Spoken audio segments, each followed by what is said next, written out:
સત્સંગમાં કુસંગનું મારી વાત ન કર્યાનું. સ્વામિનારાયણ હરે સંવત 1876 માગસરવદી 5મને દિવસ શ્રીજી મહારાજ શ્રી ગઢડા મુદ્દે દાદા કાચાના દરબારમાં આથમણે બારણે ઓરડો છે તેમાં કથા વંચાવતા હતા અને ધોરો ખેસ પહેર્યો હતો તથા ધોરી ચાદર ઓઢી હતી તથા ધોરી પાગ બાંધી હતી અને પીળા પુષ્પની માળા પહેરી હતી અને પીળા પુષ્પનો તોરો પાગને વિશે ખોશ્યો હતો અને અતિ પ્રસન્ન થકા વિરાજમાન હતા. તે સમયને વિશે મુક્તાન સ્વામી તથા ગોપાલ સ્વામી આદિ સાધુને તેડાવ્યા અને શ્રીજી મહારાજ તે સર્વે પ્રત્યે બોલ્યા છે, આપણા સત્સંગમાં થોડો કુસંગનો ભાગ રહ્યો જાય છે તે આજ કાઢવો છે અને આ પ્રકરણ એવું ચલાવવું છે જે સર્વે પરમહંસ તથા સાંખ્યયોગી તથા કર્મયોગી સર્વ સત્સંગમાં પ્રવર્તે. તે સત્સંગમાં કુસંગ તે શું છે? તો જે વાતના કરનારા હિંમત વિનાની વાત કરે છે તે સત્સંગમાં કુસંગ છે. તે કેવી રીતે વાત કરે છે? તો એમ કહે છે જે ભગવાનનું જે વચન તેને યથાર્થ કોણ પાડી શકે છે અને વર્તમાન ધર્મ પણ યથાર્થ કોણ પાડી શકે છે? માટે જેટલું પડે તેટલું પાડીએ અને ભગવાન તો અધમ ઉદાહરણ છે, તે કલ્યાણ કરશે.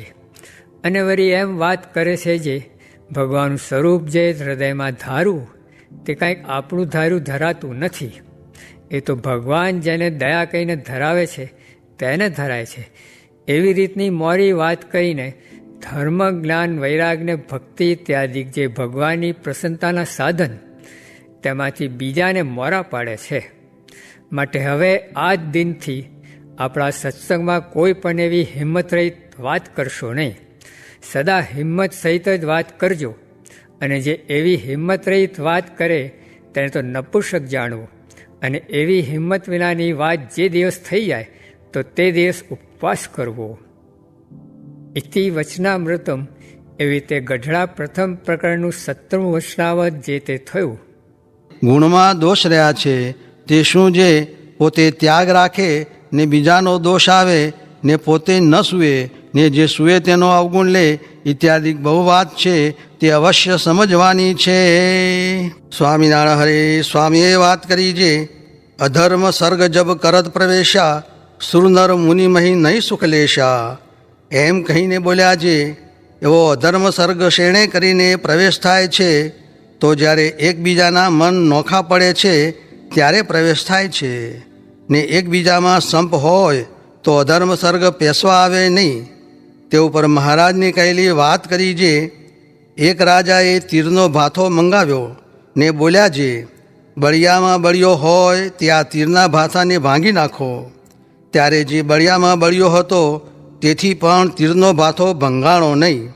પછી ભાથામાંથી એક તીર કાઢીને એક ફોશીમાં ફોશી હતો તેને કહ્યું છે, ભાંગી નાખ. ત્યારે તેણે તરત ભાંગી નાખ્યો. પછી એ રાજાએ મોટા મોટા ઉમરાવને કહ્યું છે, જો તમે આ તીરના ભાથાની પેઠે જૂથ રાખશો તો ગમે તેવો શત્રુ હશે તોય તમારો પરાભવ નહીં કરે ને રાજ આબાદ રહેશે. એ દ્રષ્ટાંત દઈને બોલ્યા છે, આ તમે સર્વે સાધુ, પાળા, બ્રહ્મચારી આમને આમ સંપ રાખશો તો ગમે તેવો તમારે અંતરશત્રુનો વધારો હશે તો પણ પરાભવ નહીં કરી શકે ને આમ નહીં રહો તો અલ્પ જેવો દોષ હશે તે પણ સત્સંગમાંથી બહાર કાઢી નાખશે. એમ કહીને બોલ્યા છે, જુઓ ને કેટલાકને તો જોડ જ નથી ને કોઈક તો પાકલ ગુમડા જેવા, તે કહેવાય તો નહીં. માટે 10 મંડળમાં જેમ જેને મળતું આવે તેમ સર્વ રહેજો.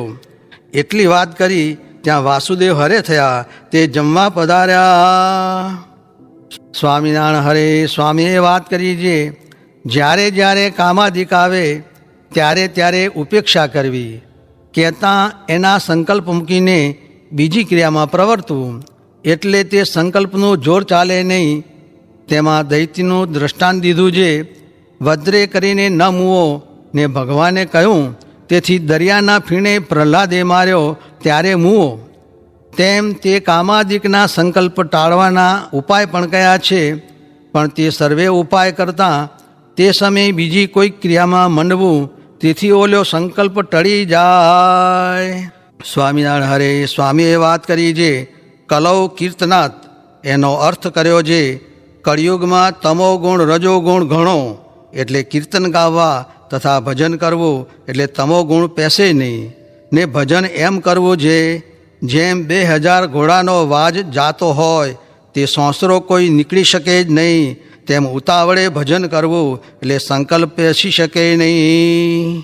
સ્વામિનારાયણ હરે સ્વામીએ વાત કરી જે ગજા પ્રમાણે કરે તેમાં ભગવાન રાજી થાય છે, રાજા દાન ને પ્રજા સ્નાન. સ્વામિનારાયણ હરે સ્વામીએ વાત કરી જે કોટી કોટી સાધન કરે પણ આમ વાર્તા કરવી તેની બરાબર થાય નહીં, ને બીજાથી તો આટલી પ્રવૃત્તિમાં વાતું થાય નહીં. સ્વામિનારાયણ હરે સ્વામીએ વાત કરી જે પક્ષ ને સ્નેહ તો જનાવર સુધી છે, તે પોતાના બચ્ચાને જ સેવે ને ધવરાવે છે. એક કણબી ભેંસનું પાડું લઈને આગળ ચાલ્યો જાતો હતો, તે ભેંસ એક ગાઉ સાવજ આવ્યો ત્યાં સુધી પાછે પગે ચાલી ગઈ એમ છે. માટે આપણે તો એ ત્યાગ કરીને 3 ગ્રંથ પ્રમાણે રહેવું, એમાં મહારાજનો રાજીપો છે, માટે એમ વર્તવું. સ્વામિનારાયણ હરે સ્વામીએ વાત કરી જે એકવાર મહારાજે ઊભા થઈને કહ્યું હતું જે કોઈ નિયમભંગ કરશોમાં, ને જેને કરવો હોય તે સત્સંગમાં રહેશોમાં, ને આ જે સુરજ સરખી ગોદડિયું તેમાં ભલા થઈને ડાઘ લાગવા દેશોમાં, ને મુને ભગવાન જાણશે ને કુસંગમાં હશે તો પણ કલ્યાણ થશે, ને સત્સંગમાં રહીને નિયમભંગ થશે એનું તો ભૂંડું જ થશે, એમ મહારાજે કહ્યું હતું. ને એના સાધુ પણ રોજ કહે છે, તે માટે ન રહેવાય તો માગ દેજો. ને ઉંદરને મીંદડી વાણમાં બેઠા, તે મીંદડી કહે ધૂળ ઉડાડમાં, ત્યારે ઉંદર કહે મારનારી થઈ હો તો આમ જ મારને. એમ જે જાનારા થયા હોય તે જજો, પણ મીંદડીની પેઠે કરશો માં. સ્વામિનારાયણ હરે સ્વામીએ વાત કરી જે આણીકોર દ્વારકાનાથ, ને આણીકોર વડનગર ને વિસનગર, ને આણીકોર સાબરમતી ને નર્મદા, એ બધે ભગવાન ફર્યા છે, કાંઈ બાકી રહ્યું નથી.